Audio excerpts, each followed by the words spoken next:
start up here. This muscle right here. From the top, supraspinatus muscle. Supraspinatus runs underneath. Recognize this gap doesn't really exist. That gap is a ligamentous gap. That's your acromioclavicular joint right there. Acromioclavicular ligament fills it in. So the supraspinatus runs underneath that bony bridge. Now, at the same time, running from the coracoid process to the acromion, right through here, is a coracoacromial ligament, that very thick band that connects the scapula to the scapula. So we have a very rigid ceiling above the glenohumeral joint, and that helps provide stability, such that if I bring it up and it starts rolling up, it's pushing into a bony block. But at the same time, I've got several structures that run underneath that bony block right there, that rigid block. Supraspinatus muscle is very much one of them. Another component that comes in is this tendon right here. You want to take a shot at what it is? Which one? This tendon right here. Short head, long head. Long head. So short head runs shorter into the coracoid process. Long head goes up over it and goes to the supraglenotubercle.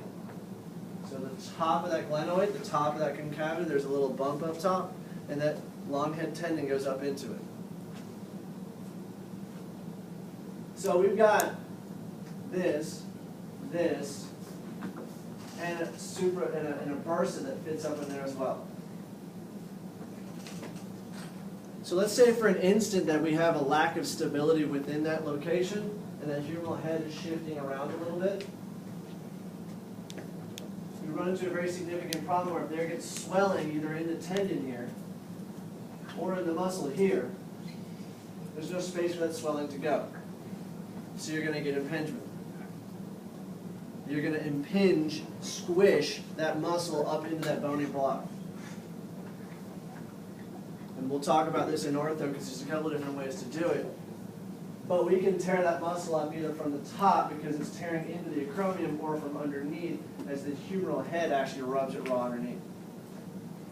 So the issue we have is with people's difficulty in working with the shoulder is there's a lot in there.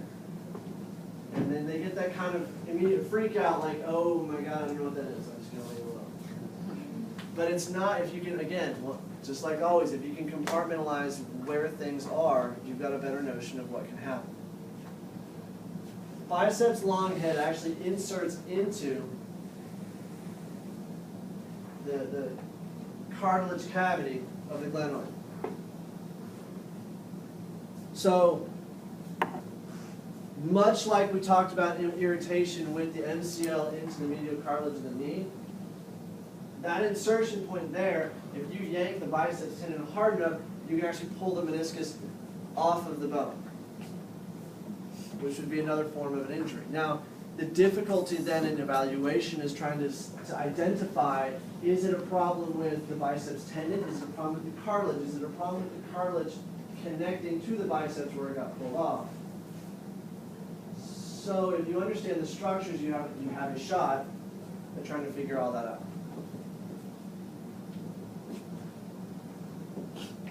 A shot. Coracoid process. By now you should have heard that name come up a few hundred times. We started with a ligament pair. What ligament was that? Coracoclavicular ligament. There's a common part and a trapezoid part. Name a muscle and inserts into the coracoid process.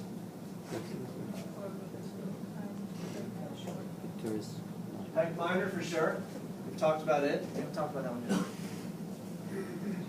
yet. Pec minor for sure. Biceps short head originates there.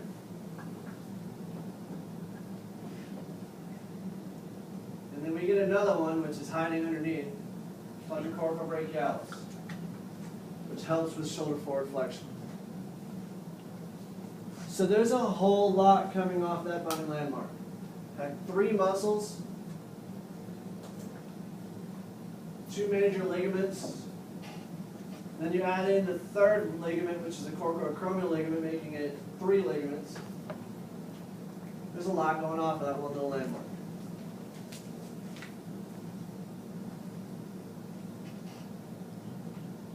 So how are we doing? Clavicle, sternoclavicular joint. Clavicle, the acromion, AC joint.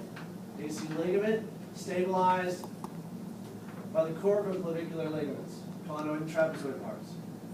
Coracoid process has 3 muscles, pec minor, coracobrachialis hiding in back, biceps short head, pec minor, and then underneath we've got coracobrachialis.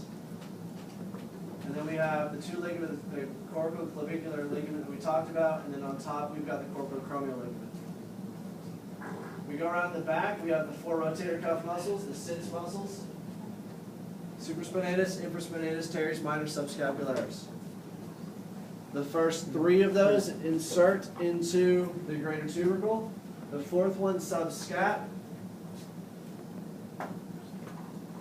Other side on the infraspinatus, in the inferior, the lesser tubercle. Now, between the lesser and the greater tubercle, you can see how the long head of the biceps tendon runs. There's a transverse ligament that runs over that fills in that top part, holding that tendon in its groove. So if I'm going from here to up here, that tendon's always tethered in that location. It is possible to tear that, it is possible to dislocate the biceps tendon. So now we can focus on, well, we can go back and we can say we also have 6 muscles that stabilize scapulothoracic articulation.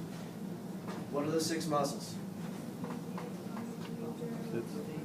Traps, rhomboid major, rhomboid minor, levator scap, serratus anterior. And what's the last one? Pec minor coming in from the front. So 6 muscles that help stabilize that.